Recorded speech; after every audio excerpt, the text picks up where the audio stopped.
आमतौर में आप मन आज तक हरा रंग के ही पत्ता गोभी ज्यादा देखे हुआ, लेकिन बलरामपुर जिला में बैंगनी रंग के पत्ता गोभी के घलो खेती हुआ थी। राजपुर के डांड खड़ुआ के रहैया किसान हा अपन खेत में बैंगनी रंग के पत्ता गोभी के खेती करे हे। ये गोभी ले न सिर्फ आप मन के सेहत ठीक होही बल्कि खाना के स्वाद भी बढ़ी। ये बैंगनी पत्ता गोभी हरा रंग के पत्ता गोभी के बीच कोई संयोग नहीं बल्कि प्रयोग है बलरामपुर के किसान शिवमंगल यादव अपन 1 एकड़ के भूमि में कृषि विभाग के सहयोग ले बैंगनी पत्ता गोभी के खेती करे है। कुछ महीना पहली जब शिवमंगल अपन खेत में गोभी लगाए के सोचिस और कृषि विभाग ले एकर सहयोग मांगिस त विभाग के आत्मा शाखा बैंगनी पत्ता गोभी लगाए के सलाह किसान ल दिहिस।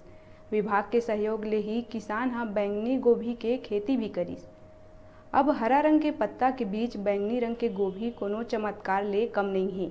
किसान बताइस के केंचुआ खाद के उपयोग करके कम खर्चा में एकर खेती करे है और आमदनी भी एकर ले अच्छा हुआ थे।